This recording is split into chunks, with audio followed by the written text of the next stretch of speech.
ہم نے کتاب میں پڑھا یا بزرگوں کی زبان سے کبھی سنا ہے، جو اپنے ماں باپ کا فرما بردار ہوتا ہے وہ اللہ کا نافرمان بھی ہو تو اللہ اسے فرما بردار لکھ دیتے ہیں، اور جو اپنے ماں باپ کا نافرمان ہوتا ہے اور اللہ کا فرما بردار ہوتا ہے اللہ اسے نافرمان لکھ دیتے ہیں۔ اس لیے درمیان میں یہ بات آئی، اور یہ رمضان کے تعلق سے آگے آپ فضائل اعمال میں پڑھیں گے تو آپ کو بات ملے گی کہ بوڑھے والدین کا کیا رتبہ ہے، اور بوڑھے والدین مل جائیں اور اس کی وجہ سے جنت نہ بنا سکا تو اس سے بڑا محروم کوئی نہیں۔ اس لیے تھوڑی دیر ان کے پاس بیٹھنا چاہیے، ان سے باتیں کرنا چاہیے، وہ کچھ باتیں کریں تو سننا چاہیے۔ جب بہت بوڑھے ہوں گے کسی کے ماں باپ تو وہ خود بولیں گے، تمہاری نہیں سنیں گے، تو تم انہی کی سنو، بہت اجر بھی ملے گا، دنیا بھی بنے گی، آخرت بھی بنے گی۔ اس لیے اب تک اگر والدین کے ساتھ ہم ڈھنگ سے نہیں رہے تو رمضان میں یہ طے کر لیے تیاری ہے رمضان کی، ورنہ دن بھر تلاوت کرتے رہیں، دن بھر نفلیں پڑھتے رہیں، 2 منٹ میں سب ہوا ہو جائے گی۔ ماں باپ کے دل کو دکھانا اللہ کو بہت ناپسند ہے، اور کسی کے بھی مومن کے دل کو دکھانا، کسی انسان کے دل کو دکھانا، اور ہمارے بڑوں کی زندگی اٹھا کر دیکھ لیں، ذرا پڑھ لیں، معلوم کریں، اور کچھ کتابوں سے بھی تعلق رکھیں۔ بات یاد آتی ہے تو یہ سنا رہا ہوں آپ کو، سنیے کتنے کام کیے یہ۔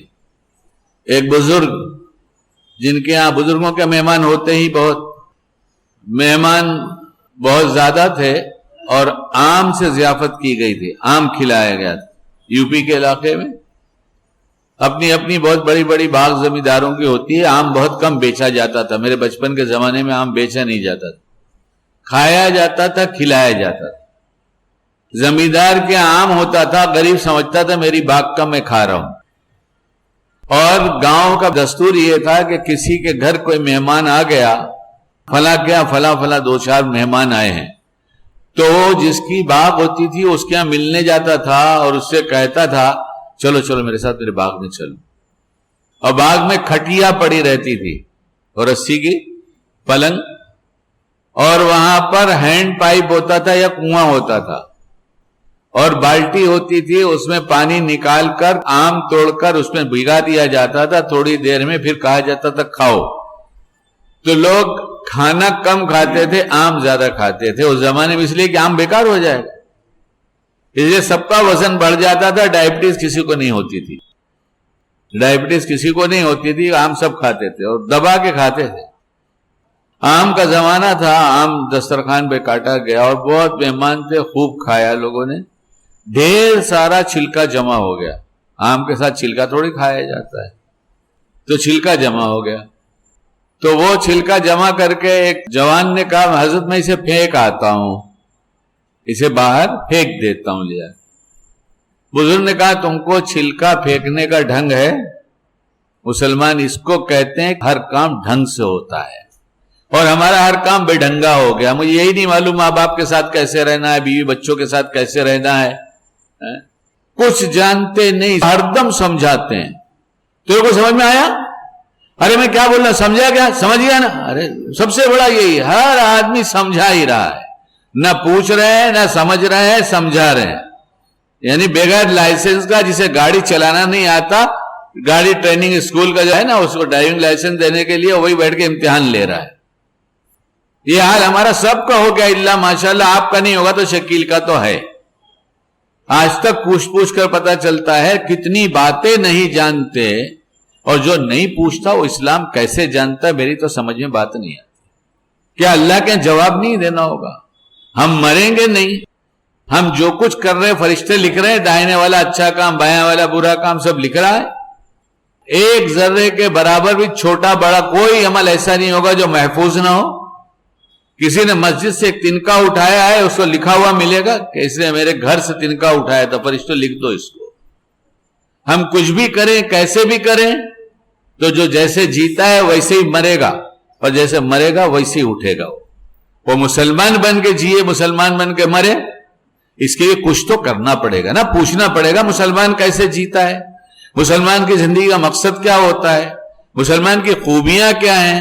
تو مسلمان کی بہت بڑی خوبی ہے کہ اس کی ذات سے کسی کو تکلیف نہیں پہنچتی، اس کی ذات سے کسی کو تکلیف نہیں پہنچتی. ماں باپ کو پہنچائیں, بیوی بچوں کو پہنچائیں, کسی کو پہنچائیں, تکلیف ہے, مگر ماں باپ کا بڑا حق ہے. اللہ کے بعد, اللہ کے رسول صلی اللہ علیہ وسلم کے بعد جس شریعت کو ہمارے سامنے لا کر کھڑا کر دیا گیا, اس میں تلاش کریں گے تو ماں باپ کا بہت بڑا حق ہے. لیکن آج ہمیں سب کام کے لیے ٹائم ہے, ماں باپ کے پاس بیٹھنے کا ٹائم نہیں. اور جو بیٹھتے ہیں, تھوڑی دیر بیٹھتے ہیں, وہ بزرگ بن کے بیٹھتے ہیں. ارے بوڑھے ماں باپ ان کے سامنے بچے بن کے بیٹھو نا, بزرگ کیوں بنے ہو؟ بچے بن کے بیٹھو. جیسے تمہارا بچہ رہتا تھا اماں ابا کے ساتھ, ویسے رہو نا. خیر, ان بزرگ نے پوچھا تم کو چھلکا پھینکنا آتا ہے؟ آپ سن رہے ہیں میری بات؟ نہیں سن رہے ہیں؟ آپ کو کوئی تعجب ہو رہا ہے؟ نہیں ہو رہا ہے کہ آم کا چھلکا پھینکنا, کیا اس میں بھی مسلمانوں کا کوئی طریقہ ہے؟ اور بھی ایک بات کتاب میں پڑھا تھا کہ اگر تمہارے پاس اللہ نے مال دیا ہے اور تم پھل فروٹ گھر میں لاتے ہو, تم اور تمہارے بچے کھاتے ہیں, اور تمہارے پڑوس میں کوئی غریب رہتا ہے, تو اس کے لیے کچھ اس کا حصہ کر سکتے ہو تو کر دو, یا تمہارے مال میں گنجائش نہیں ہے, یا تمہاری طبیعت میں اتنی وسعت نہیں ہے, تو چھلکے تو چھپا کر پھینکو, تاکہ پڑوسی کا چھوٹا بچہ باپ سے لپٹ کر یہ نہ کہے کہ ابا یہ پھل لاؤ, تو پڑوسی کا بھی جی ٹوٹے اور اس کے بچے کا بھی دل ٹوٹے. یہ اسلام, یہ مسلمانوں کا کام. 5 وقت نماز پڑھ لیا, روزہ آ گیا, روزہ رکھ لیا, زندگی جیسے گزر رہی تھی ویسے ہی گزارا, تو قبر میں حشر میں کیا حشر ہوگا ہمارا؟ سب سیکھنے کی چیز ہے. تو جوان نے کہا کہ حضرت چھلکا پھینکنے کا ڈھنگ تو میں نے پوچھا نہیں ہے. تو فرمایا آؤ میرے ساتھ, میں تم کو چھلکا پھینکنے کا ڈھنگ بتاتا ہوں. ہم لوگ کیا کریں گے؟ کوئی جگہ دیکھیں گے جہاں پر کچرا پھینکا جاتا ہے, وہی پھینک کر آ جائیں گے نا. ہم لوگ یہی کریں گے نا. انہوں نے کیا کیا, وہ گلی میں نکل کر, تو بہت زیادہ تھا, تھوڑا سا یہاں رکھا, تھوڑا وہاں رکھا, تھوڑا وہاں رکھا, یعنی تھوڑا تھوڑا کر کے بانٹ دیا یہاں سے وہاں تک. اور کہا پوچھو تو صحیح کہ میں نے ایسا کیوں کیا. یہی بری عادت ہمیں لگی ہے, جانتے نہیں اور پوچھتے نہیں. اس لیے کہ ہم چھوٹے بن جائیں گے, ہمارا رتبہ کم ہو جائے گا. ابھی تک تو سب کو سمجھا رہے تھے, اور پوچھنے لگیں گے تو ہم بے علم اور کم علم سمجھے جائیں گے. تو ہم پوچھیں کہ مولانا صاحب سے بڑے ہم ہی ہیں. اور جہالت کے ساتھ زندگی گزرے گی. شیطان جاہلوں سے بہت خوش ہوتا ہے. وہ کہتا ہے مجھے تو اس کی فکر ہی نہیں ہے. جاہل کا ایمان تو ہم 1 منٹ میں لوٹ لیں گے, اس لیے کہ اس کا علم تو ہے ہی نہیں. یہ کیا جانے کب کیا کرنا ہے. اس لیے انہوں نے کہا میں نے اس لیے ایسا رکھا ہے کہ مجھے معلوم ہے کہ چرواہے اسی راستے سے بکریاں لے کر آئیں گے بھی, تو ان کی بکریاں اگر ایک جگہ چھلکا ہوگا تو دوڑ کر ایک ساتھ جائیں گی, تو ان کے سینگیں آپس میں ٹکرائیں گی, کہیں کسی بکری کو تکلیف نہ ہو جائے. اس لیے میں نے پھیلا دیا کہ 2-2 3-3 کر کے اگر کھا لیں گی تو آپس میں ٹکرائیں گی نہیں. کتنا خیال ہے. رمضان کی تیاری میں یہ بھی تیاری کر لیں کہ جس کو تکلیف پہنچایا اس سے معافی مانگ لیں. کسی کا حق نکلتا ہے لوٹا دیں, ورنہ تیاری کتنا بھی روزہ رکھیں, نیکیوں کا ڈھیر لے کے جائیں گے, سب بڑھ جائے گی. اللہ کی قسم قیامت آئے گی, اللہ کی قسم حساب کتاب کا دن آئے گا. ہمارا ایمان ہے اور اللہ سب کی خبر رکھتا ہے, لیکن سب کا ریکارڈ بھی تیار کرواتا جا رہا ہے کہ لکھو سب کچھ. اس لیے کہ اس کو اپنے بندے کا حال معلوم ہے کہ جھوٹا جھوٹ بولے گا کہ میں نے یہ گناہ نہیں کیا, میں نے یہ گناہ نہیں کیا, میں نے یہ گناہ نہیں کیا.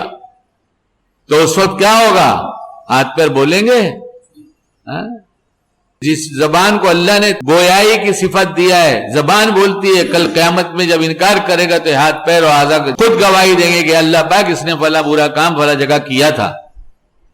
اس لیے ہم ایمان والے ہیں, ہم واپس مر کے وہیں جائیں گے جہاں ہم نے الاٹمنٹ کیا ہوگا, جس جگہ کا. اگر دنیا میں کسی کو تکلیف نہیں پہنچایا ہے اور کسی کا حق نہیں دبایا ہے تو انشاءاللہ پھر ادھر ہی جائیں گے جدھر حق والے جاتے ہیں. اس لیے پچھلی دفعہ بھی کہا تھا, پھر کہتا ہوں, جلدی جلدی اپنا حساب لگا لو. کسی کا کھایا کسی کا دبایا لوٹا دو, اور ماں باپ مر گئے اور بہنوں کا حصہ دبا رکھا ہے تو لوٹا دو.